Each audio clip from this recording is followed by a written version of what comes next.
A 72-year-old woman eagerly gets ready for an outing with her daughter-in-law, unaware of the cruel plan behind it. Abandoned on a dirt road in the desolate outback, she is left to her own devices to die. But an unexpected encounter changes her future and uncovers a multi-million-dollar inheritance. Prepare for a story of twists, justice, and redemption that no one expected. If this story interested you, don't forget to subscribe to our channel and tell us which city you are watching us from. We continue. I promise this will be the best story you will ever hear in your life. The sun beat down on the Texan Badlands that Saturday morning when Eleanor finished tidying her gray hair in front of the cracked mirror of the small bathroom. At 72, her tired body and paralyzed legs after a stroke had not diminished her dignity. Sitting in her worn wheelchair, she smoothed her floral dress, the best she owned, reserved for special occasions. "Is this good enough?" she asked herself, adjusting the simple brooch on the collar of her dress. It was an old gift from her late husband, Sebastian. "If Seb were here," she murmured, not completing the sentence that carried decades of longing. Since her husband's passing, Eleanor had dedicated her life to her only son, Charles Edward.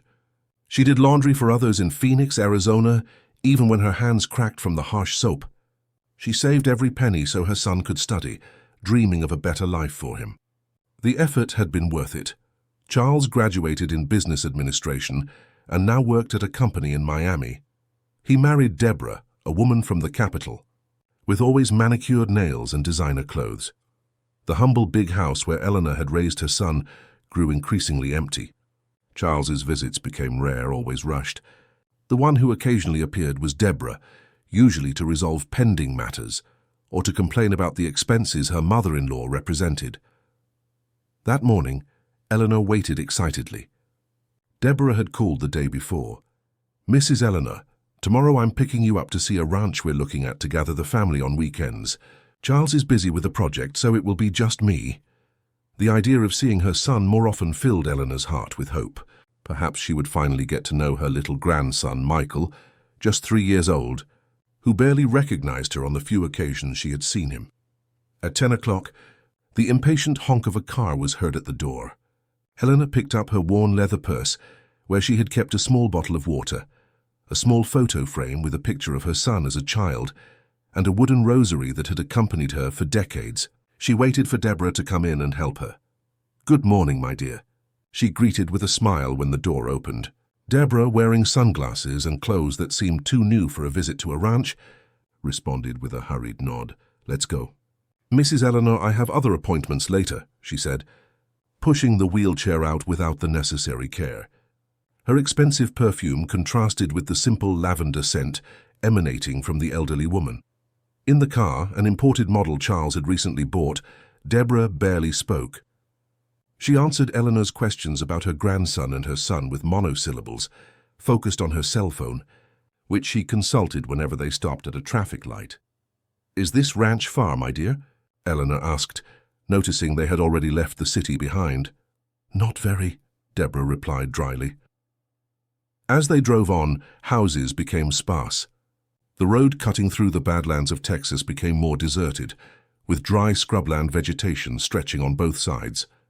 Eleanor, accustomed only to the route between her house and the neighborhood church, began to feel a tightness in her chest. "Are you sure it's this way, my dear?" Deborah just turned up the radio volume. When the asphalt gave way to a dirt road, she slowed down and stopped the car. She looked at her mother-in-law with an expression Eleanor had never seen before. "We're here," Deborah said, turning off the car. "But where's the ranch?" Eleanor asked, confused, looking out the window at what appeared to be just a deserted road in the middle of nowhere, with some dry bushes and a solitary pole. Deborah got out of the car, opened the back door and, with abrupt movements, began to take the wheelchair out of the trunk. "Get out!" she ordered, opening the passenger door. Eleanor, still confused, obeyed with difficulty, transferring herself to the chair without the help she usually received. Deborah went to the trunk again and threw an old suitcase onto the dirt, raising dust. "What's happening, my dear?" Eleanor asked, her voice trembling. Deborah took off her sunglasses, revealing eyes as cold as stone. "What's happening, Mrs. Eleanor, is that I'm tired. Tired of having to take care of other people's problems. Charles works like a dog, and we barely get to enjoy life because we always have you to worry about. Medical bills, medicines, house adaptation. But dear, I never asked for anything. I always managed with my pension. It's not enough. Deborah cut her off. And now Michael is starting private school. We want to buy a bigger apartment. Life goes on, you understand. Everyone should take care of their own. Eleanor felt as if the world was spinning around her. The reality of the situation began to terribly unfold in her mind. You're leaving me here, in the middle of nowhere. Think of it as an opportunity for a new beginning, Deborah said with a cynical smile. Who knows? Maybe someone with more patience and money than us will pass by and decide to adopt a nice old lady. Eleanor felt tears well up in her eyes. And Charles? Does my son know about this? Deborah's expression hardened. Charles does what I say. He always has. Why do you think he visits less and less? I gradually reduced the visits, created problems, saying you spoke ill of me. He's convinced that you can't stand me and that it's better this way, distant. That's not true. I never... It doesn't matter now, Deborah interrupted, getting into the car. Your things are in the suitcase. There are some medicines, clothes, documents. Consider it an early retirement, far away from our lives. The car engine started. Through the open window, Deborah added, Oh, and don't worry about the house in Phoenix. We already have an interested buyer. Charles signed the power of attorney without even reading it properly, thinking it was to resolve Social Security Administration bureaucracy for you. Eleanor, paralyzed by shock, watched the car turn around on the dirt road. Deborah even rolled down the window for a last sentence.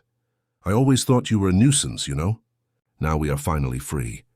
The dust raised by the car was the last thing Eleanor saw, before tears completely blurred her vision. Alone under the scorching sun of the Badlands of Texas, with only a wheelchair, an old suitcase, and the memory of a life dedicated to a son who had allowed this to happen. The hours dragged on like decades under the merciless Texan sun. Eleanor, dehydrated and exhausted, managed to push her chair to the only available shade, the solitary pole by the roadside. The heat made the asphalt in the distance look like a shimmering liquid mirage. The small bottle of water, almost empty, was her only solace, each sip rationed as if it were her last. Amidst silent tears, she remembered her entire journey. Born in the small town of Roswell, New Mexico, Eleanor grew up accustomed to the harshness of life. Daughter of farm laborers, she learned early on that the Badlands forged resilient people. She married young to Sebastian, a simple and hard-working man who repaired water pumps in the region. Together they moved to Phoenix, where life seemed to offer more opportunities. When Charles Edward was born, Eleanor swore to give him everything she hadn't had. Sebastian died when the boy was only 8 years old, a victim of an undiagnosed heart problem. Alone, she took on triple shifts. She washed clothes for wealthy families, cleaned medical offices, and on weekends, sold corn cakes at the local market. Her calloused hands were silent witnesses to the sacrifices. Where is all that now, my God? She murmured to herself, observing the empty horizon. A lifetime of dedication.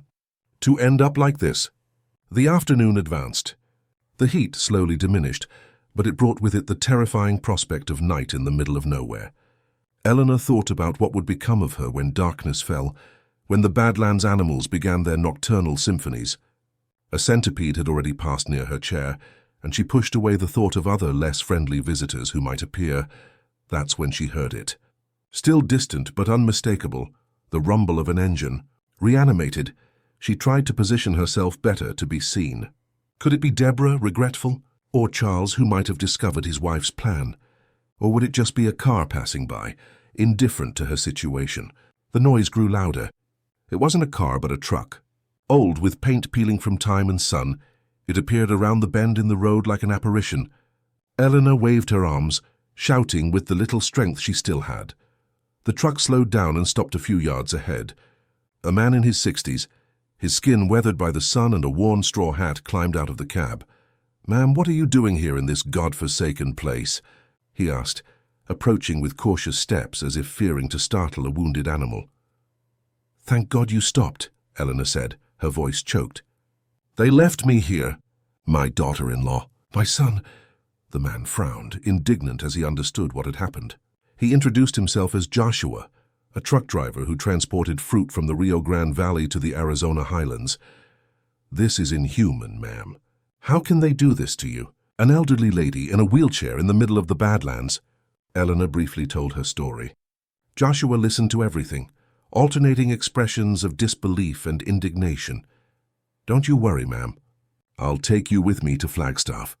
I have to deliver this cargo today, but I know a place where you can stay." Carefully, Joshua helped Eleanor into the truck cab, folding the wheelchair with some difficulty to store it in the bed along with the suitcase. The cab was cramped, smelling of diesel and the food Joshua carried in a thermal lunchbox.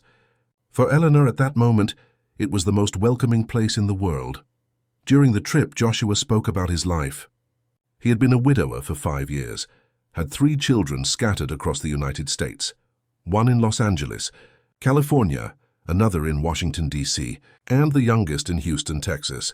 He visited them when he could, but the road was his true home. "The difference, ma'am, is that my children respect me. They call every week, send money without me asking. What they did to you is unforgivable." Eleanor smiled sadly. "We never truly know people, Mr. Joshua, not even those we raised." The sun began to set when they arrived in Flagstaff, a medium-sized city nestled in the Arizona highlands. Joshua drove down a narrow street in the center, stopping in front of an old 2-story house with a discreet sign, Desert Bloom Guest House. Zuleika is an old friend of mine. She has a good heart. She'll help you, I'm sure. The guest house owner, a black woman with grey hair tied in a bun, approximately 60 years old, appeared at the door upon hearing the truck. Her face lit up when she saw Joshua, but she soon frowned when she noticed Eleanor in the cab. "What happened this time, Joshua?" "Who is this lady?" Joshua explained the situation without hiding his indignation. Zuleika's face transformed, moving from surprise to compassion and finally to determination. "Bring her inside, now." The guest house was simple but welcoming. The smell of fresh coffee mingled with the aroma of some stew cooking slowly. Old photographs decorated the walls, alongside embroidered pictures with popular wisdom sayings. Zuleika guided Eleanor to a room on the ground floor, adapted to receive visitors with reduced mobility. "This was my mother's room," she explained. "She was also in a wheelchair in her last years. It will serve you well." The room was small but impeccably clean, a single bed with a colorful patchwork quilt, a nightstand with a well-worn Bible, a simple wooden wardrobe, and a window overlooking a small internal garden. In the adapted bathroom, grab bars and a shower with a chair. "Don't you worry about anything now," Zuleika said, helping Eleanor transfer to the bed. "I'll prepare a warm bath and then you'll eat something. Tomorrow we'll sort out the rest."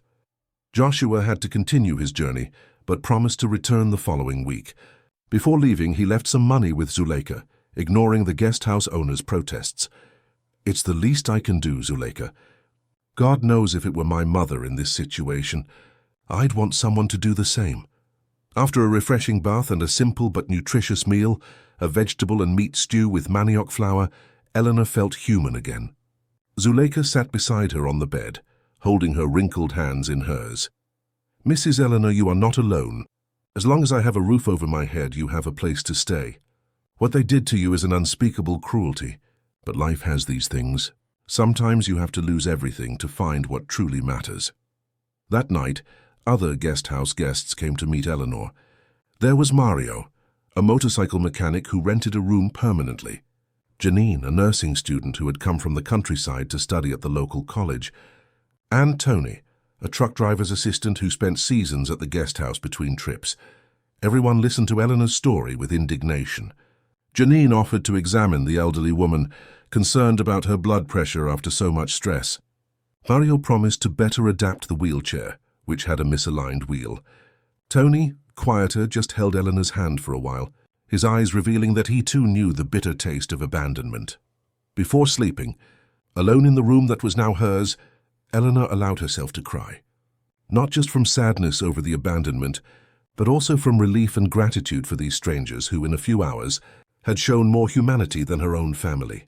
She looked out the window at the starry Badlands sky, the same stars she saw from her house in Phoenix, which she would probably never see again. A house that, according to Deborah, was already being sold without her consent. Does it end like this, my God? A lifetime dedicated to family, to end up depending on the kindness of strangers. She received no immediate answer, beyond the distant chirping of a cricket and the soft whir of the ceiling fan. But somehow, the human warmth she had found in that guest house seemed a first step towards a greater answer that fate still held for her. The days at the Desert Bloom guest house turned into weeks. Eleanor little by little found a new rhythm for her life. Despite her age and physical limitations, she made a point of helping with the tasks she could perform.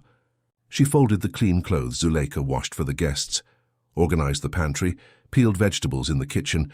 Her experienced hands, which had worked so much throughout her life, refused to remain idle. "Mrs. Eleanor, you don't have to do this," Zuleika would always say when she found her busy with some task. "Yes, I do, my dear. Work is dignity. As long as I can move these hands, I will be useful." The guest house, which was once just a business for Zuleika, increasingly took on the air of a family. Evenings now included conversations in the small living room, with Eleanor telling stories of the old Badlands, of droughts and miraculous rains, of St. John's festivals and processions. Janine took notes of some of these stories, fascinated by the popular traditions. Mario not only repaired the wheelchair, but also installed additional grab bars in the bathroom and built a small ramp at the guest house entrance. Tony, whenever he returned from his trips as a truck driver's assistant, brought some souvenir from the cities he passed through. A typical sweet, a church ribbon, an image of a saint. "You remind me of my grandmother," he confessed one afternoon. "She raised me after my mother left. She never complained about anything, even when life was tough." Amidst this new routine, however, Eleanor still carried a constant worry: her documents. In the suitcase thrown by Deborah, there was a worn folder that the elderly woman carefully kept. Inside it, in addition to her personal documents, were papers yellowed by time, kept since her youth. One particularly quiet afternoon, while Zuleika was making lunch and the other guests were out, Eleanor decided to review these papers. She settled in her wheelchair at the kitchen table and opened the folder on the worn wooden surface. "What are you looking for so carefully?" Zuleika asked, stirring the beans on the stove. "My history, my dear," Eleanor replied, adjusting her old glasses. "There are things here that even my son doesn't know. Not even that viper Deborah could imagine." Among the documents there was an old deed, yellowed and with already worn edges. Eleanor opened it carefully, revealing the elegant calligraphy of a notary from decades ago. The document described the transfer of a property in the municipality of Sedona, in the mountainous region of Arizona, to the name of Joseph Stone, her father. "This land was the only asset my father managed to acquire in his life," she explained to Zuleika, who now approached, curious. "He worked for more than 20 years on a colonel's farm. When the old man died, he left this piece of land to my father as payment for services rendered. He used to say it was a piece of land that was useless. It only had bushes and rocks." Zuleika examined the document carefully. "And why did you never do anything with this land?" Eleanor sighed, adjusting a lock of white hair that escaped from her bun. "At first, my father couldn't even regularize everything. The colonel's son made things difficult, but eventually gave up because he thought the land wasn't worth anything anyway. When my father passed away, I was already married to Sebastian, struggling for life in Phoenix. Then came Charles Edward, Sebastian's illness. Life went on. I even thought about selling it to pay for my son's college, but a real estate agent at the time said it was worth almost nothing, that it was better to sell the small house we had in Roswell." As she spoke, Eleanor took an envelope with old photographs and a hand-drawn map from the folder. "My father made this map, marking the boundaries of the land. There's even a stream that passes at one end. He always said, 'My daughter, this piece of land may not be worth anything today, but one day it will be. Land never depreciates.'" Zuleika sat next to Eleanor, studying the map with interest. Her eyes widened as she recognized the region. "Mrs. Eleanor, do you have any idea exactly where this land is located?" Eleanor shook her head. "It's been over 40 years since I went to Sedona. I know it's near the main road, but that's all." Zuleika stood up animatedly, going to a cabinet in the living room. She returned with a recent local newspaper. "Look at this," she said, opening the newspaper to a specific page. "They are building a large commercial and tourist center precisely in this region of Sedona. The city has become a tourist spot. It has a winter festival. The climate is sought after by wealthy people from Miami who want a summer house." Eleanor looked at the newspaper, without fully understanding her friend's excitement. "But that doesn't mean—" "It means that this land your father thought was worthless could be worth a lot of money today, Mrs. Eleanor. A lot." The elderly woman blinked several times, processing the information. "But it's been so long. I don't even know if these papers are still worth anything. And even if they are, how would I prove? The land is mine. I never paid taxes, never put up a fence." "That's what lawyers are for," Zuleika said with conviction. "And I know a good one. Dr. Emmanuel Rivers. He handled my family's case when we had a problem with my father's inheritance. He's young, but honest." In the following days, the possibility that the land in Sedona could be worth something significant did not leave Eleanor's mind. Could it be that after so much struggle, life held this surprise for her? Zuleika had already called the lawyer, who agreed to review the documents without obligation. On the appointed afternoon, Dr. Emmanuel Rivers arrived at the guest house. He was a man of about 35, black with modern framed glasses and a worn leather briefcase that contrasted with his impeccable suit. He greeted Eleanor with genuine respect, without the condescending tone many used when speaking with the elderly. "Mrs. Eleanor, Zuleika told me a little about your situation. I'm very sorry for what happened with your family. It's truly shocking. I brought some documents about land regularization that might help us, but first I need to see what you have." For 2 hours, the lawyer meticulously analyzed each document in Eleanor's folder. He took notes, took photos with his cell phone, consulted online maps of the region, made some calls. His face, initially neutral and professional, transformed as he progressed in the analysis. "Mrs. Eleanor," he finally said, taking off his glasses and wiping them with a handkerchief, a gesture that seemed to help him organize his thoughts. "The situation is more interesting than I imagined." The elderly woman adjusted herself in her wheelchair, her hands clasped in her lap. Zuleika, sitting beside her, held her shoulder in silent support. "The land your father received is precisely in the area that is now considered the new commercial center of Sedona. In the last 10 years, real estate appreciation in the region has been astronomical. A gastronomic hub is being developed precisely in this area, in addition to high-end condominiums." "And that means?" Eleanor asked, still not fully assimilating. "It means, Mrs. Eleanor, that if we can prove ownership, and the documents you have are an excellent start, we are talking about a value in the millions." "Many millions?" Zuleika let out a muffled gasp. Eleanor remained motionless, only her eyes blinking rapidly. "Millions?" she repeated in a whisper. "But how can it be? It's just a piece of land with bushes and rocks." "It was, Mrs. Eleanor, it was. Today it is practically the center of the new Sedona. And you were lucky because, despite never having fully regularized the situation, there is also no record that another person has legally taken possession of the land. From what I could ascertain, the area is frozen in legal terms, probably because someone knew its value and was waiting to resolve pending issues before negotiating it." "And now?" Zuleika asked, more agitated than Eleanor herself. "What do we do?" "We need to file a special adverse possession claim, proving Mrs. Eleanor's connection to the property. I will need more documents, testimonies, old records. It won't be easy or quick, but it's perfectly possible." "And how much will it cost?" Eleanor asked, worried. "I don't have money for a lawyer, just my pension." Dr. Emmanuel smiled, carefully putting the documents back in Eleanor's folder. "Mrs. Eleanor, I will make you a proposal. I will take on the case without charging advanced fees. If we win, and I firmly believe we can win, I receive a percentage of the recovered value. If we lose, you owe me nothing beyond basic court fees, which are minimal." Eleanor looked at Zuleika, who nodded encouragingly. "Why would you do that for me? You don't even know me well."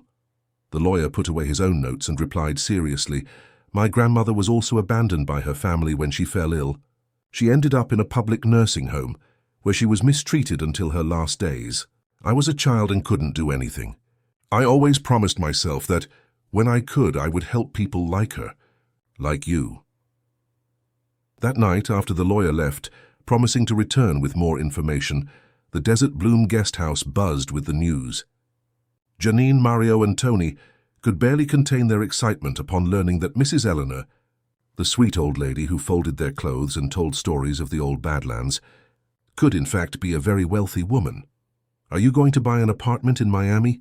Or maybe a house in South Beach facing the ocean. Janine asked dreamily. You'll be able to get that specialized treatment for your legs that you mentioned, Mario added. Eleanor observed everything with a mixture of hope and disbelief. While everyone dreamed of what they would do with millions, she thought of only one thing. If she really had all that money, what would she do about the son and daughter-in-law who had abandoned her to her fate in the middle of the Badlands?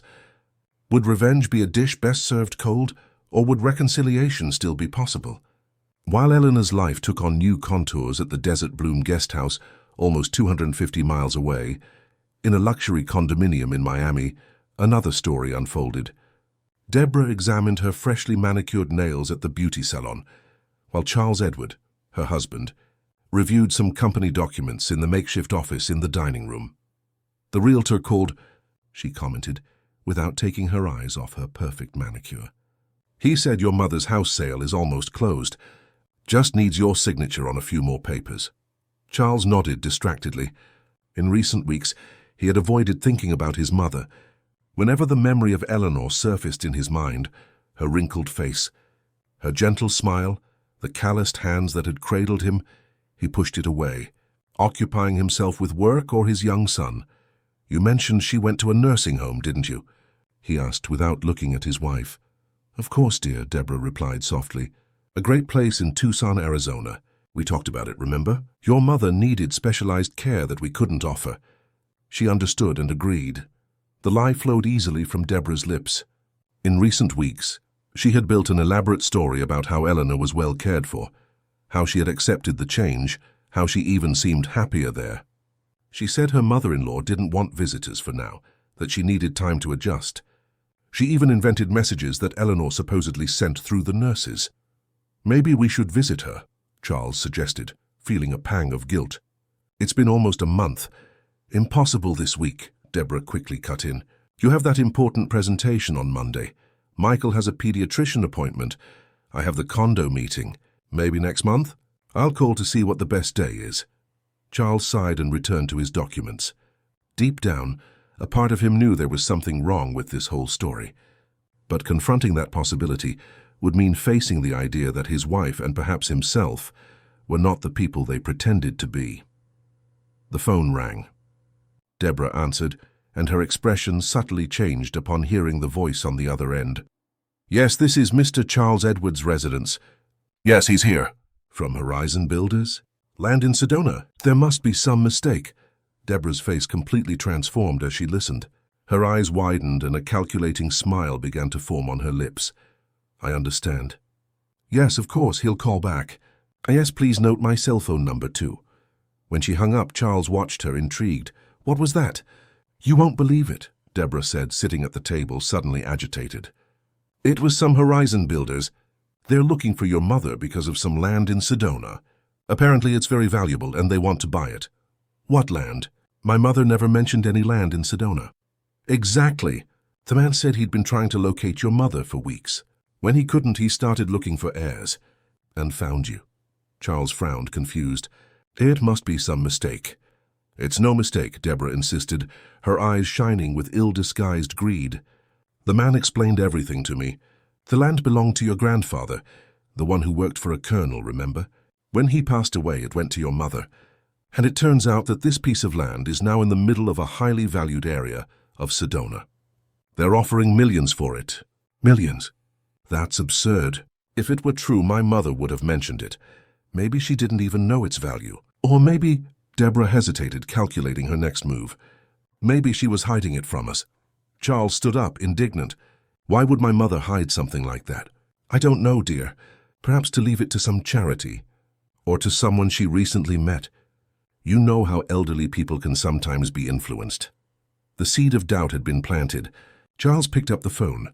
I'm calling the nursing home. I need to speak to her right now. Panic crossed Deborah's face, but it was quickly replaced by a forged expression of concern. Dear, wait. I think we need to be strategic here. Strategic? It's my mother, Deborah.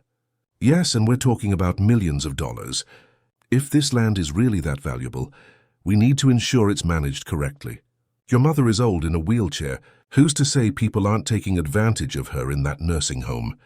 Charles paused, considering his wife's words. What do you suggest? First, let's verify if this story is true.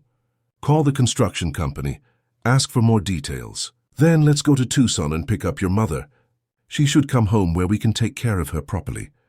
Deborah's sudden interest in Eleanor did not go unnoticed by Charles, but the prospect that his mother might be exploited in a nursing home genuinely worried him. In the following days, the suspicion was confirmed. The land in Sedona was indeed worth a small fortune. Horizon Builders was willing to pay almost $6 million for the piece of land that Charles's grandfather had received decades ago. With the confirmation, Deborah's attitude changed dramatically.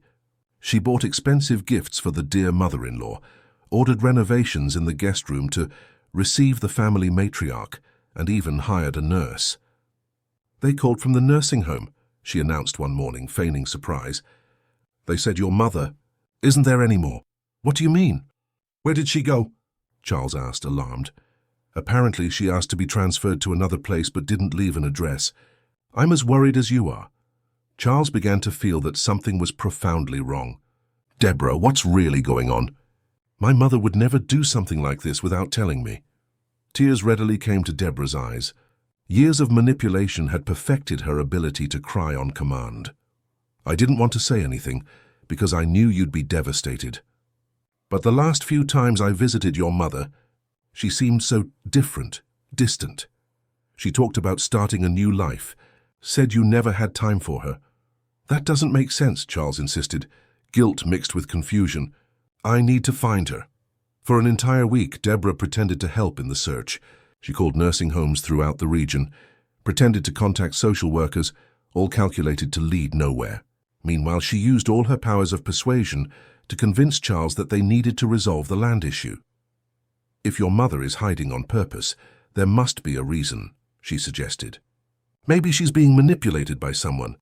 We need to ensure this asset stays in the family." Charles hired a private detective who, coincidentally, was a friend of one of Deborah's cousins. The man always returned with vague information or false leads. That's when chance intervened.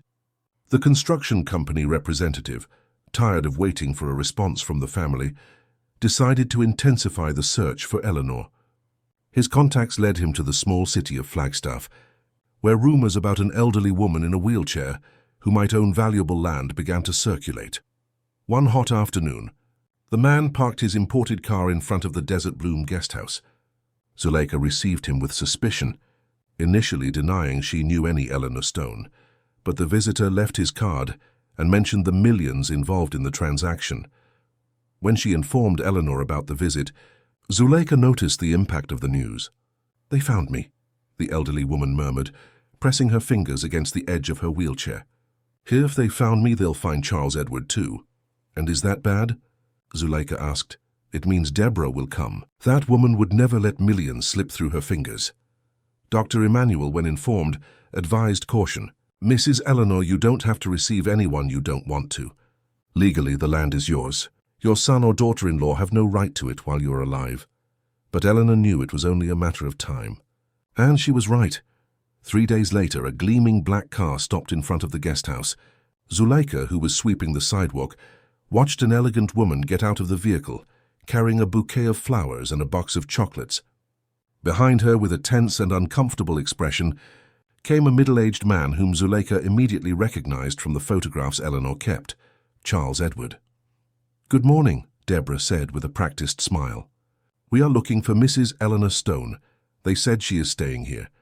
Zuleika straightened her body, creating a physical barrier between the visitors and the guest house entrance.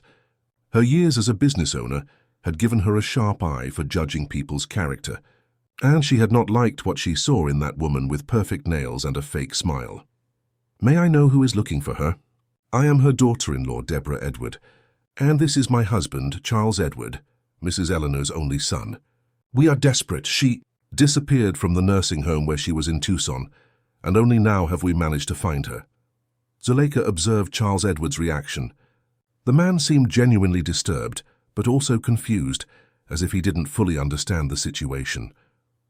"Nursing home in Tucson?" Zuleika repeated, letting incredulity show in her voice. At that moment, the guest house door opened. Sitting in her wheelchair, with her hands clasped in her lap and a dignity that seemed to illuminate the room around her, was Eleanor. "You don't need to lie anymore." "Deborah," she said with a calm that surprised even herself, "I think it's time your husband heard the truth about what you did." Charles Edward's eyes met his mother's, and at that instant, something inside him, the carefully constructed edifice of lies and justifications, began to crumble. "Mother?"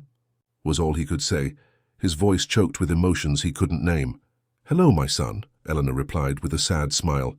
"It seems you found out about the land, didn't you? Please, come in. We have a lot to talk about." The small living room of the Desert Bloom guest house, normally cozy with its floral-patterned sofa and Zuleika's handmade lace curtains, felt suffocating that afternoon. Eleanor positioned her wheelchair in a strategic corner from where she could observe everyone present. Zuleika remained standing beside her, a protective and silent presence. Charles Edward sat uncomfortably on the edge of the sofa, as if ready to get up and flee at any moment. Deborah, for her part, occupied an armchair with the studied elegance of someone preparing for a performance. The bouquet of flowers and the box of chocolates lay on the coffee table, untouched offerings of a forged reconciliation. "Would you like me to make some coffee?" Zuleika asked, breaking the heavy silence. "No, thank you, my dear," Eleanor replied, without taking her eyes off her son. "I think this conversation is better without beating around the bush." Deborah adjusted herself in the armchair, adopting an expression of sorrow she had rehearsed throughout the trip. Her eyes, however, scanned the room, assessing its simplicity, calculating how much value she could extract from the situation. "Mrs. Eleanor," she began, her voice modulated to sound emotional, "you can't imagine the despair we felt when we learned you had left the nursing home without telling anyone. Why did you do this to us? We were so worried." Eleanor raised a hand, silencing her. The gesture, simple but firm, carried the authority of someone who would no longer tolerate lies. "What nursing home, Deborah? What worry? Let's start by telling my son the truth." Charles Edward alternated his gaze between his mother and his wife. Confusion stamped on his face. "Mother, what are you talking about? Deborah told me you had agreed to go to a place in Tucson where you would have medical assistance." "There was no nursing home, my son," Eleanor interrupted, her voice firm despite the pain she felt. "Your wife invited me to see a supposed family ranch. I got into her car believing I would finally have the chance to spend more time with you and my grandson. But instead," Eleanor then described, sparing no details, that fateful afternoon. The silent journey down the road, the stop in the middle of nowhere, the suitcase thrown on the dirt, the wheelchair abandoned under the scorching sun of the Badlands. She spoke of the thirst, the fear of the approaching night, the despair of an elderly and vulnerable woman left to die. As the narrative progressed, Charles Edward's face paled. His eyes, now fixed on Deborah, revealed a mixture of horror and disbelief. "This can't be true," he murmured, more to himself than to those present. "It's the absolute truth," Zuleika confirmed. "Joshua, a truck driver who often passes by here, found your mother almost dehydrated by the roadside. If it weren't for him." Deborah realized the situation was spiraling out of control. She hadn't calculated that the truth could be exposed so crudely. It was time to change tactics. "Charles, you're not going to believe this absurd story, are you?" she said, forcing an incredulous laugh. "Why would I do something so horrible? Your mother is clearly confused, perhaps due to age, perhaps influenced by these people." She pointed at Zuleika with disdain. "Probably the same people who are eyeing the land money." The silence that followed was broken by firm footsteps from the corridor. Dr. Emmanuel Rivers, the lawyer, entered the room. He had been called by Zuleika as soon as the visitors arrived. "Good afternoon," he greeted formally. "I am Dr. Emmanuel Rivers, Mrs. Eleanor Stone's attorney." Deborah was visibly alarmed by the lawyer's presence. "Lawyer? Why would my mother-in-law need a lawyer?" "To protect her interests, obviously," the lawyer replied, sitting in a chair next to Eleanor, "and to ensure no one else tries to take advantage of her." Charles Edward, still processing the revelations about his mother's abandonment, now faced a new layer of confusion. "Mother, you hired a lawyer against us." "Not against you, my son," Eleanor clarified, softening her voice. "Against anyone who tries to take away my right to decide about my own life and my own assets." Dr. Emmanuel opened his briefcase, extracting some documents. "I received an interesting phone call earlier today from Horizon Builders. It seems they contacted you and your wife even before they managed to speak with Mrs. Eleanor. Curious, isn't it? They were looking for heirs because they couldn't find my mother-in-law, Deborah quickly justified, but her defensive tone betrayed her growing nervousness. In fact, the lawyer continued, they found Mrs. Eleanor 3 days ago, and they were surprised when, a few hours later, they received a call from you, claiming to represent family interests and mentioning inheritance rights. Charles Edward turned to Deborah, the shock on his face giving way to understanding. You knew? All this time you knew where my mother was? Don't be ridiculous, Charles, Deborah retorted, her mask of concern beginning to crack. I was just trying to protect our interests. This land is family heritage, after all. Michael has a right to his grandfather's inheritance. It's not my father's, Eleanor corrected calmly. The land was my father's and now it's mine. It's no one's inheritance while I'm alive. And that's exactly why we came to get you, Deborah said, trying to regain control. To take care of you so you can be near your grandson, so we can resolve this land issue as a family. As a family? Eleanor repeated with bitter irony. The same family that abandoned me to die on a deserted road? The same family that sold my house without my consent? The same family that only shows up now because they discovered I could be worth millions? Charles Edward stood up abruptly, walking to the window. The world he knew or thought he knew was crumbling before his eyes. He remembered the last few months, Deborah's excuses for not visiting his mother, the haste to sell the house in Phoenix, the phone calls supposedly from the nursing home that he never answered personally. Who guarantees me, he said, turning back to the room, that any of you are telling the truth? My mother, who apparently hid the existence of valuable land for decades, my wife, whom I can no longer recognize, this lawyer and this guest house owner, who might well be manipulating a vulnerable elderly woman to get her money. Dr. Emmanuel stood up, approaching Charles Edward. Mr. Edward, I understand your confusion, but there's a simple question that can help you discern the truth. And what would that be? If there were no land at all, if there were no millions at stake, would your wife have made the effort to look for your mother? Would you be here today? The question hung in the air like a sentence. Charles Edward looked at Deborah, hoping, perhaps pleading, for a vehement denial, for proof that their love and concern were real, regardless of any land or money. But what he found was a revealing silence. Deborah, realizing she was losing ground, decided to switch to a more aggressive approach. This is ridiculous, she exclaimed, standing up. I came here out of consideration for my family, and I'm treated like a criminal. Charles, let's go. We can resolve this in court with our own lawyers. Justice? Eleanor repeated, with a calm that contrasted with her daughter-in-law's agitation. You talk about justice after what you did. After abandoning me to die? After deceiving my son? After trying to steal the little I have? Deborah advanced threateningly towards her mother-in-law. Steal? You didn't even know this land was worth anything. It was just luck. And now you're going to leave everything to these strangers you met a month ago, instead of your own family? Zuleika positioned herself protectively between Deborah and Eleanor. I think you'd better calm down. You're not welcome here if you're going to behave this way. Charles Edward, finally emerging from the stupor of revelation, grabbed his wife's arm, pulling her away. Enough, Deborah. That's enough. It was at that moment that Eleanor opened the worn purse she always kept beside her wheelchair.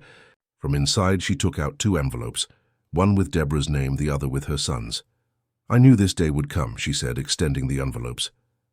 Dr. Emmanuel helped me understand my rights. As long as I live, I can do whatever I want with what is mine. I can sell, donate, spend. The law only guarantees the legitimate portion to heirs, and only after I'm gone. Deborah took the envelope with her name, tearing it impatiently. Her eyes scanned the brief letter, and her face contorted into a mask of fury. This is an insult, she screamed, throwing the paper on the floor. You can't do this. Charles, read what your mother wrote. She's threatening us, saying she's going to disinherit us. Charles Edward opened his own envelope with trembling hands. As his eyes scanned the lines written in his mother's careful handwriting, tears began to flow silently down his face. The letter was simple and direct. Eleanor reminded her son of the values she had tried to teach him throughout his life. She spoke of the unconditional love she had always felt for him, the sacrifices she had made to ensure his future, the sleepless nights when he was sick. She reminded him that character and dignity were the only truly important legacies a person could leave, and she ended by asking if he had forgotten all this, or if he had simply allowed someone like Deborah to lead him away from these principles. "Mother," Charles Edward murmured, unable to continue. Deborah, realizing she was losing control of the situation, changed tactics again. "This is clearly manipulation. These people are controlling your mother, Charles. Don't you see what they're doing? They found her alone, vulnerable, and now they're using her to get the land money." Dr. Emmanuel intervened. "Mrs. Edward, I suggest you moderate your tone. Mrs. Eleanor is in full possession of her mental faculties, as attested by a medical report I provided, anticipating exactly this type of accusation. Furthermore, if anyone here has a history of manipulation—" "Enough," Eleanor interrupted, raising her hand. "I didn't come for arguments or accusations. I came for clarity. Charles Edward, my son, I have a simple question for you." The man wiped his tears, looking at his mother. "What happened on that road was not your direct responsibility. I believe you didn't know, but now you do. And now you need to choose whose side you're on." The silence that followed seemed to amplify the ticking of the old guest-house clock. Charles Edward looked at his wife, at his mother, at his own hands. In his mind, images flashed quickly. The humble childhood in Phoenix, his mother washing clothes until her hands bled, the studies she had financed with so much sacrifice, the Sunday lunches that became increasingly rare after he met Deborah. "I just want to understand what really happened," he finally said. "I need time to process all this." "Time?" Deborah exploded. "We don't have time. Your mother is about to throw away a fortune that should stay in the family. That should belong to our son." The mention of her grandson made Eleanor soften her expression. "How is Michael? Does he still like those toy cars I gave him for his birthday?" The question, so simple and filled with genuine affection, made Charles Edward feel as if a fist squeezed his heart. His mother, after everything that had happened, still remembered the tastes of the grandson she barely knew. He keeps the toy cars on his bedroom shelf," he replied, his voice choked. "He says they're special because they were a gift from Grandma." Something seemed to break inside Deborah as she saw the emotional connection re-establishing itself between mother and son. Her expression hardened, and she clutched her designer handbag tightly. "This is pathetic.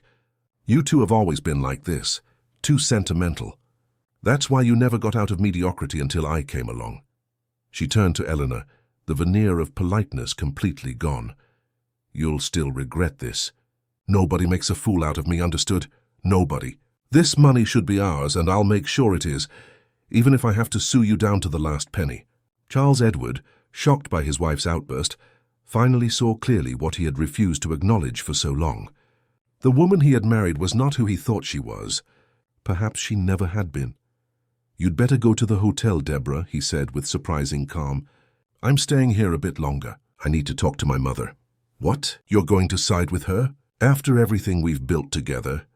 "I'm going to side with the truth," he replied simply. "And it's time I faced some truths about us too."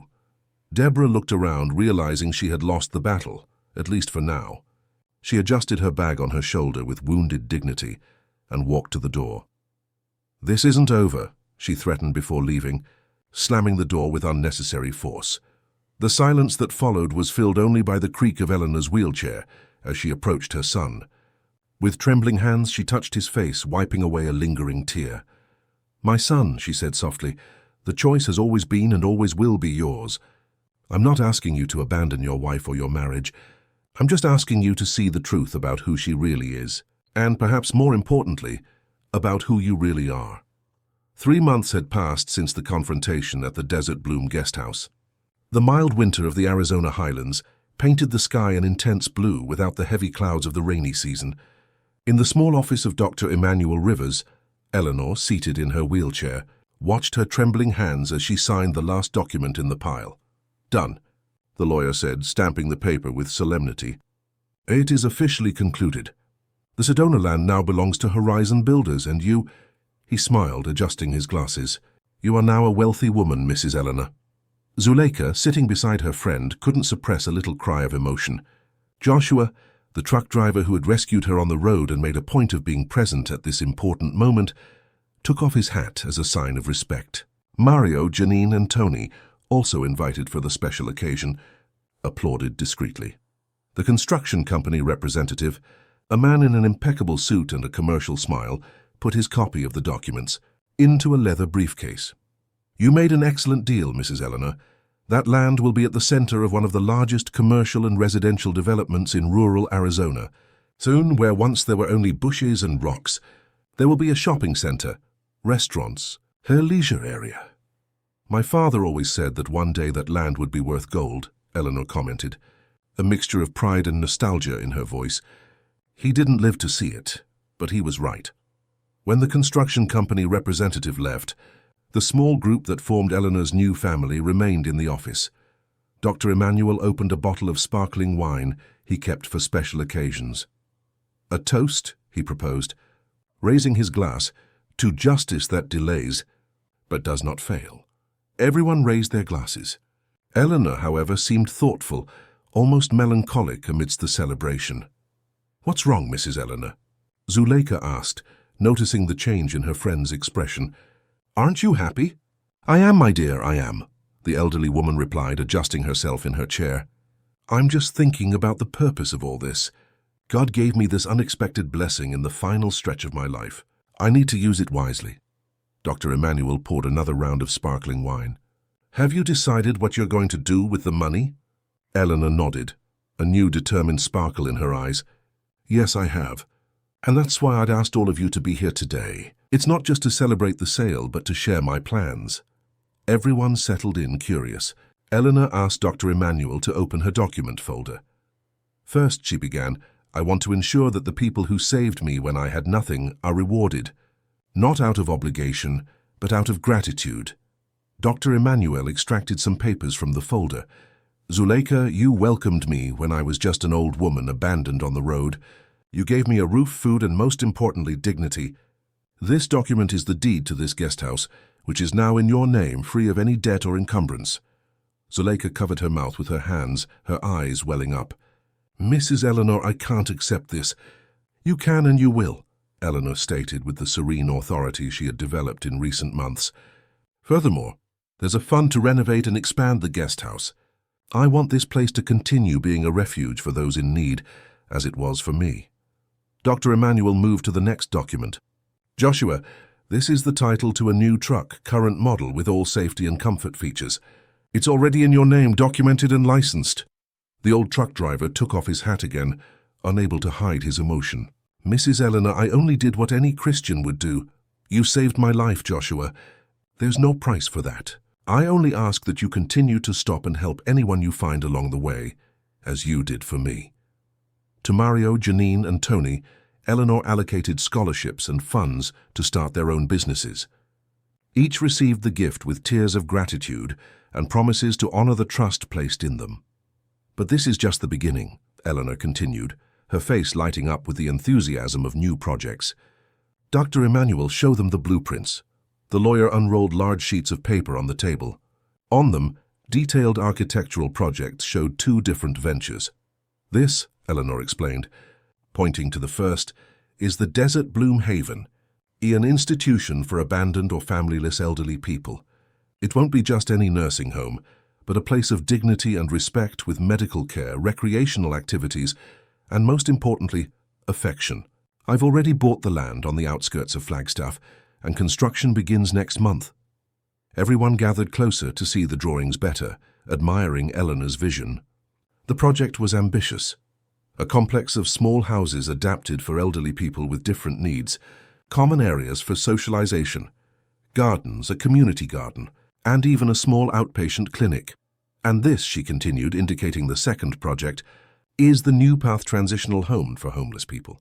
It will offer temporary shelter, food, professional training opportunities, and support for social reintegration, because no one should go through the helplessness I felt on that road." Zuleika embraced Eleanor, unable to hold back her tears. "You've turned a tragedy into a blessing for so many people." Eleanor returned the embrace, but her gaze held a shadow of sadness. "One more thing is missing, or rather one person." Everyone immediately understood whom she was referring to. "Your son?" Joshua asked, putting his hat back on. "I heard he went back to Miami after that day." Eleanor nodded. After the confrontation at the guest house, Charles Edward had spent 2 hours talking to her alone. A painful conversation, full of revelations and tears. He confessed that he had been drifting away for years, subtly manipulated by Deborah, who always insinuated that Eleanor was a burden, a complication for the modern life they were building.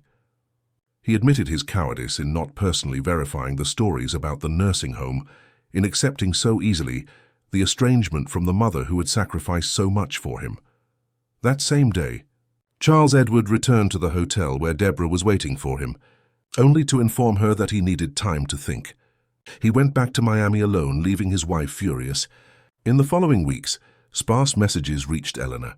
The marriage was in crisis. He had discovered other lies from Deborah. Little Michael was asking about his grandmother. "I sent him a letter yesterday," Eleanor revealed, telling him about the land sale and my plans. "I didn't ask for anything, I didn't offer money. I just shared what I intend to do and said he would be welcome to visit if he wanted. Alone." Dr. Emmanuel smiled with approval. "You are doing everything right, Mrs. Eleanor. Setting healthy boundaries, protecting yourself emotionally, but leaving a door open." The conversation was interrupted by a knock on the door. The lawyer's secretary entered, announcing that there was a call for Eleanor. "It's your son." "Mrs. Eleanor, he sounds emotional." Eleanor asked to take the call in the office on speakerphone. She wanted her new family to witness this moment. "Hello?" "Charles Edward," she said, her voice betraying a slight tremor. "Mom." The voice on the other end sounded choked, as if he was crying. "I received your letter today." "That's good, my son." "Mom, I don't even know where to begin. These months have been the hardest of my life. Discovering what Deborah did, realizing how blind I was, how I let her push me away from you. The past is past, son." "No, Mom, I need to say this. I need to ask for forgiveness. If I had paid more attention, if I had questioned more, you would never have gone through that terror on the road." Eleanor closed her eyes, allowing tears to flow freely down her wrinkled face. "And how are things between you and Deborah?" A heavy sigh from the other end of the line. "It's over, Mom. After that day at the guest house, nothing was the same. When we returned to Miami, I started to notice things I had ignored for years. The constant manipulation, the small lies I let slide. It was as if a blindfold had fallen from my eyes. And Michael? We're in court for custody. It's going to be a difficult battle, but I have proof of her instabilities, including testimonies from neighbors who heard her planning to abandon you. My lawyer is confident." There was a pause in the conversation, filled only by emotional breaths from both sides. "Mom, I read about your plans in the letter. It's incredible what you're doing. Turning that money into help for so many people. It's the right way to use this blessing, my son. I know I don't deserve it after everything that happened, but can I come visit you? I want to hug you so much, Mom, to ask for forgiveness in person." Eleanor looked at the faces around her. Zuleika, Joshua, Mario, Janine, Tony, Dr. Emmanuel, her new family, people who had welcomed her when she had nothing to offer but gratitude. She saw in their eyes not censure or jealousy, but understanding and support. "Of course you can, my son. I'll be waiting. But please, come alone. I still need time to deal with certain wounds. Thank you. Mom, I love you." When the call ended, Eleanor took a deep breath, as if a weight had been removed from her shoulders. "Family," she said, looking at the people surrounding her. "True family is not just what blood gives us, but what the heart chooses. You are my chosen family, and you will always be welcome in the house I will build for myself." Dr. Emmanuel smiled, emotional, and raised his glass again. "To Mrs. Eleanor, who teaches us that it's never too late to start over, and that the greatest wealth is not in the bank, but in the people we choose to walk beside us." As everyone toasted, Eleanor contemplated the future that opened before her. At 72, when many would believe that life had already given all it had to give, she discovered that some endings could in fact be new beginnings, and that the true value of any inheritance is not in the money it represents, but in the good it can do in the world. The small brick house with a red tile roof, surrounded by a flowering garden, looked like something out of a fairy tale amidst the green hills of Flagstaff. A stone path led from the street to the spacious veranda, adapted for Eleanor's wheelchair. The large windows allowed the northeastern sun to flood every room, bringing warmth and life to the home the elderly woman had built for herself with part of the land money. That Sunday morning, Eleanor was tending to the orchids she cultivated on the veranda when she heard the familiar sound of a car approaching. It was Charles Edward's monthly visit day. She smiled as she watched her son park the vehicle, simpler than the previous one but impeccably clean, and open the door for a small, agitated figure who immediately ran towards the house. "Grandma! Grandma!" shouted Michael, now almost 4 years old, his quick steps kicking up dust from the path. "Look who's here," Eleanor replied, opening her arms to receive her grandson. "My prince." The boy hugged his grandmother with the carefree intensity of childhood. He smelled of chamomile shampoo and tutti-frutti bubblegum. For Eleanor, it was the most precious perfume in the world. "I brought you a present," the little one announced, holding out a colorful crayon drawing. "It's you, me, and Daddy planting trees." "It's beautiful, my love," Eleanor exclaimed, studying the drawing where 3 stick figures, one in a wheelchair, with disproportionately large wheels, appeared next to green smudges representing trees. "I'll put it on the living room wall with the others." Charles Edward approached, carrying a basket of fruit and some packages. At 45, he looked younger than a year ago, when Eleanor had first seen him after the abandonment. The dark circles under his eyes were gone, as was the constant tension in his shoulders. The divorce, finalized 4 months ago, seemed to have been a liberation. "Good morning, Mom," he greeted, leaning in to kiss Eleanor's wrinkled face. "I brought those mangoes you like from the Rio Grande Valley, and some sweets Josephine makes at the market." "How wonderful. Let's go in. Coffee's ready." Sundays had become a sacred ritual for Eleanor. Every 2 weeks, Charles Edward brought Michael to spend the day. On alternate weeks, she received visits from her chosen family. Zuleika, Joshua, Mario, Janine, and Tony would come for lunch, bringing stories and laughter to fill the house. While Charles Edward prepared the breakfast dishes, Michael explored the backyard, fascinated by the fruit tree saplings Eleanor had begun to plant. "How are the projects going, Mum?" Charles asked, pouring fresh coffee into the porcelain cups Eleanor kept for special occasions. "Progressing well," she replied proudly. "The Desert Bloom Haven is almost finished. Next month we should receive the first residents, 5 elderly people to start, all in vulnerable situations." "And the transitional home?" "The foundations are already laid. Dr. Emmanuel managed a partnership with the City Council, who will help with maintenance once it's operational. And Janine had a wonderful idea. She's organizing a program for nursing students to do volunteer internships at the Haven, offering basic health care for the elderly." Charles smiled, admiring his mother's energy and determination. At 72, in a wheelchair after going through a trauma that would have destroyed many people, she blossomed with a vitality that seemed to increase every day. "I admire what you're doing so much, Mom, turning that money into something so meaningful." Eleanor took a sip of coffee before responding. "You know, my son, when your father passed away, I became so focused on surviving, on ensuring your future, that I forgot to look around, to notice how many people needed help like I did. That afternoon on the road taught me 2 important lessons: that human cruelty has no limits, but that kindness doesn't either." Outside, they heard Michael's clear laughter as he now chased a blue butterfly. "And how are things with Deborah?" Eleanor asked, lowering her voice. Charles's expression darkened slightly. "Difficult. She keeps contesting shared custody, invents excuses not to hand over Michael on the agreed days. The lawyer says it's a tactic to wear me down, to make me give up." "And the rumors Zuleika mentioned about her trying to annul the land sale?" Charles sighed, running a hand through his hair that was starting to show grey strands. "It's true. She hired a lawyer specializing in inheritance disputes. They're trying to claim that you were under duress when you sold the land, that you were manipulated by Dr. Emmanuel and the opportunists at the guest house." Eleanor shook her head, more saddened than worried. "Greed has no end, does it? But Dr. Emmanuel assured me that everything was done within the law. The contracts are solid. The construction company is already well underway with the works in Sedona. There's nothing to contest." "I know, Mom. But Deborah won't give up easily.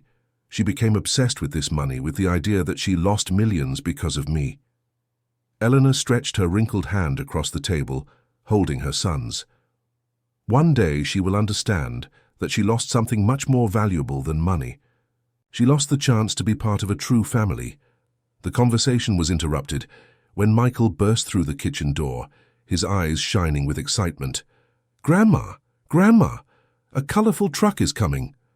Eleanor smiled, recognizing the description. That must be Joshua. He promised to stop by today before continuing his trip to Nevada. The old truck driver, with his inseparable straw hat, appeared at the door carrying a wooden box. His new truck, painted with vibrant colors, and the name Angel of the Asphalt highlighted on the side, was parked next to Charles's. "Good morning, family," he greeted with his expansive manner. "I brought some fresh guavas I picked at my friend's farm in Santa Fe." Michael ran to hug the old man, who was already a constant presence in his life. Joshua lifted the boy into his arms with surprising agility for his 60-something years. "And how's the little man of the house? Still going to be a truck driver when you grow up?" "I am," Michael affirmed with conviction, "but I also want to be a doctor like Aunt Janine to take care of the grandpas and grandmas at Grandma's Haven." The adults laughed at the childish logic, while Joshua put the boy back down and greeted Charles and Eleanor. "I passed by the Haven before coming here," he informed, accepting the cup of coffee Charles offered him. "The work is looking beautiful. Zuleika is already there, organizing the donations of bedding that arrived yesterday. She said she's coming here later with the guest house staff." The morning progressed with pleasant conversations and laughter. Mario arrived shortly after, bringing a motorized wheelchair he was specially adapting for Eleanor. Then came Janine and Tony, who were now discreetly dating, to Eleanor's delight, as she had always noticed the affinity between the two. They brought ingredients for lunch, and soon the kitchen was filled with aromas and voices. Charles Edward watched the scene with a mixture of admiration and a touch of healthy envy. His mother had built, in a few months, a more genuine family than the one he had tried to form with Deborah for years. These people, united not by blood but by affinity and sincere affection, gravitated around Eleanor like planets around the sun. "What are you thinking about, my son?" Eleanor asked, moving her wheelchair closer to where Charles was, a little apart from the group. "About how life comes full circle, Mom. A year ago you were alone in Phoenix and I was trapped in a toxic marriage without realizing it. Now look at us." Eleanor nodded thoughtfully. "Do you know what your father used to say?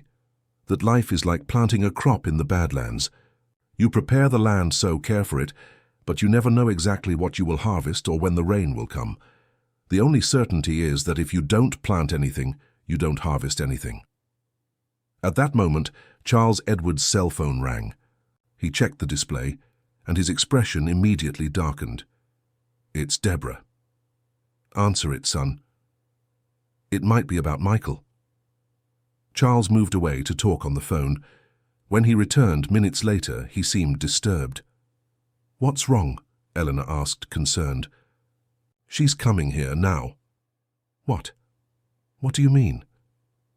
"She said she needs to talk to you urgently, that it's about Michael." I tried to argue, to say that today is my day with him, that she wasn't invited, but you know, Deborah. Eleanor took a deep breath, adjusting herself in her chair. "It's okay. Maybe it's better this way, to end this situation once and for all." Charles seemed apprehensive.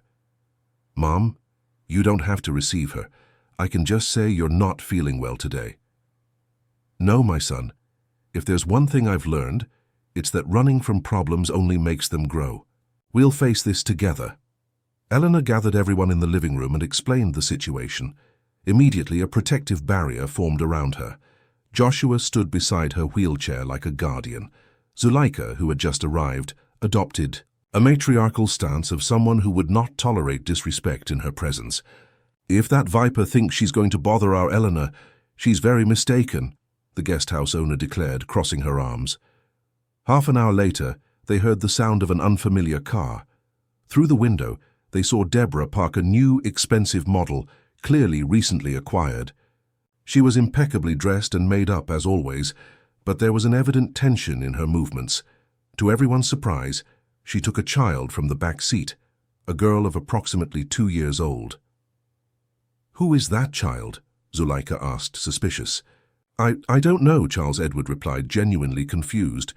When the doorbell rang, Charles himself answered it. Deborah entered like a whirlwind, the girl in her arms, looking around with disdain. So this is where you hide now, Mrs. Eleanor? In this shack? Eleanor maintained the unwavering dignity she had developed throughout her life. Good morning to you too, Deborah. Who is this child? Deborah adjusted the girl in her arms with a theatrical gesture. This is Sophia, my daughter, or rather, our daughter Charles. A stunned silence fell upon the room. Charles Edward stared at his ex-wife and the child completely. Perplexed. What are you talking about? This girl can't be my daughter. We separated almost a year ago. 9 months to be exact, Deborah corrected with a calculating smile. I was already pregnant when you decided to leave me because of your mother's lies. Lies. Joshua intervened, indignant. I found Mrs. Eleanor abandoned on the road. I saw it with my own eyes. Deborah ignored the old truck driver, keeping her eyes fixed on Charles. I didn't know about the pregnancy when we separated. I found out later. I decided to raise my daughter alone without bothering you or your... A new family. She cast a disdainful glance at the group gathered in the room. But now, seeing how your mother has become a rich woman and is distributing money to strangers, I thought it fair that my daughter, your daughter, also receive her share. Michael, who was playing in the backyard under Tony's care, entered the room at that moment. He stopped confused upon seeing his mother, whom he hadn't seen in weeks. Mommy? Deborah turned to her son with a forced smile. Hi, darling. Come meet your little sister. The boy approached cautiously, observing the baby with curiosity. Eleanor realized how disturbing the situation was for her grandson and made a discreet signal to Janine, who gently led Michael back to the backyard, promising to show him a bird's nest she had discovered. When they were alone with Deborah again, Charles Edward stepped forward, facing his ex-wife. Deborah, if this child is really my daughter, why did you wait so long to tell me? Why appear now without warning? Deborah smiled, adjusting the sleepy child in her arms. I thought it would be a good time for a complete family reunion. After all, we're talking about inheritance, aren't we? And Sophia, as your legitimate daughter, has as much right as Michael to any of her grandmother's fortune. Eleanor, who until then had remained silent, moved her wheelchair closer to Deborah. Her eyes, which had seen almost 8 decades of joys and sorrows, carefully studied the girl in her ex-daughter-in-law's arms. May I see her up close? She asked softly. Deborah hesitated, but then extended the child for closer inspection, probably believing it would strengthen her position. Eleanor observed the girl for long seconds. The child had dark hair and brown eyes, chubby cheeks, and a turned-up nose. She's beautiful, Eleanor finally commented. But she doesn't look at all like my son, or like me, or like his father. Babies change, Deborah replied dryly. Besides, she takes more after my side of the family. Or the real father, Zuleika suggested, who was observing the scene with her arms crossed. Deborah shot her a furious look. How dare you? Charles is her father, and we can prove it. Great, Charles Edward replied with surprising calm. Let's do a DNA test immediately. If the girl is my daughter, I will assume all responsibilities just as I do with Michael. We don't need that, Deborah said quickly. Look at her. She's the spitting image of you. No, she's not, contradicted Joshua, who was beside Eleanor. I've worked on the road all my life, seen many people. This girl has nothing of Charles's family. The tension in the room was palpable. Deborah, realizing her bluff wasn't working as expected, changed tactics. All right, let's do the test. But meanwhile, I need to secure my daughter's rights. I came here today to inform you that my lawyers are filing a precautionary action to prevent Mrs. Eleanor from continuing to donate or spend the money from the land sale until the situation is resolved. What? Charles Edward exclaimed, incredulous. Dr. Emmanuel, who had arrived silently during the discussion and was observing everything from the doorway, stepped forward. Mrs. Edward, I believe your lawyers have not informed you adequately. Mrs. Eleanor has already sold the land, and the money is hers to use as she sees fit. There is no legal basis for such an action. Who are you? Deborah asked, irritated by the interference. Dr. Emmanuel Rivers, Mrs. Eleanor Stone's attorney, he formally introduced himself. And I must inform you that if you persist in these tactics of harassment and intimidation, we will consider filing for protective measures, especially considering your history with Mrs. Eleanor, which includes abandonment on a public road, which constitutes a crime under the Elder Abuse Prevention Act. Deborah's face paled. She clearly did not expect to encounter such well-organized resistance. This is ridiculous. I came here in peace to introduce my daughter to the family. No, Deborah, Eleanor interrupted firmly.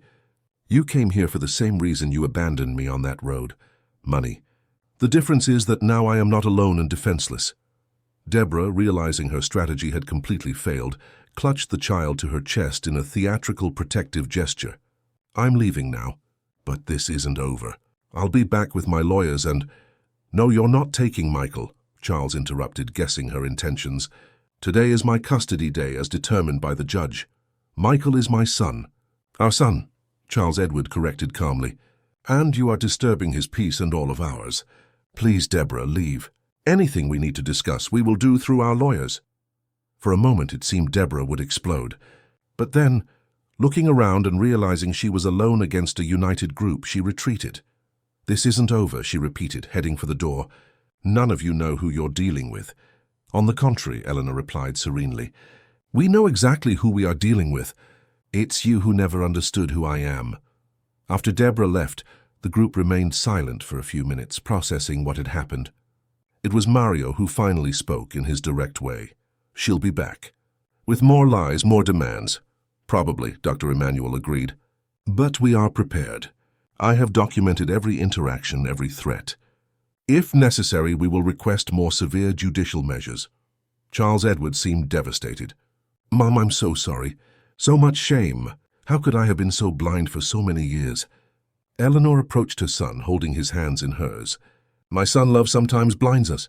The important thing is that now you see clearly, and you are doing what is right.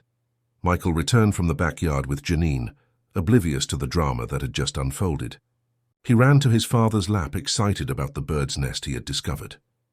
Daddy, Aunt Janine said, birds are like us. The parents build the house and take care of the chicks until they can fly on their own. Charles hugged his son, moved by the innocence of the analogy. That's true, son. And some nests are bigger, to shelter more birds. Some who aren't even from the same family but meet and decide to live together. Eleanor observed the scene, her heart overflowing with affection. The path had been arduous, marked by betrayals, abandonment, and pain. But fate, in its unpredictable wisdom, had brought her here, surrounded by people who loved her genuinely, in a home that, though simple, was filled with human warmth. Outside, in the backyard she cultivated with such care, the fruit tree saplings grew slowly. Some would take years to bear fruit, perhaps longer than she would live. But Eleanor planted anyway, with the wisdom of one who understands that some seeds are planted not for oneself, but for future generations. The Desert Bloom Haven and the New Path Transitional Home were other seeds, planted with the same love and hope, a legacy that transcended money, transforming a story of abandonment into a cycle of welcoming. Shall we have lunch? Zuleika invited, putting an arm around Eleanor's shoulders. I made that green bean stew you like. As the family, the true family formed by bonds of love and respect, gathered around the table, Eleanor offered a silent prayer of gratitude. For every person present, for every lesson learned, for every challenge overcome. Life, as her father used to say, was indeed like planting a crop in the Badlands, unpredictable, sometimes cruel, but always, offering a new chance to flourish for those who had the courage to keep planting. And Eleanor, at 72, had never felt more alive, more determined to plant, care for, and harvest the sweet fruits of regained dignity. End of story. Dear listeners, we hope Eleanor's journey has deeply touched your hearts. Stories like this remind us that true family is not only that united by blood, but primarily by love and mutual respect. If this narrative moved you, don't forget to subscribe to our channel and leave a like on this video. Each week, we bring new stories that explore the challenges and triumphs of the human soul. We have a special playlist with stories of new beginnings and overcoming that you can access by clicking on the link to your left. And don't forget to share your impressions of Eleanor's story with us in the comments, or even similar experiences that you or someone close to you may have lived. Until the next story, where once again we will navigate together through the complexities and beauties of life.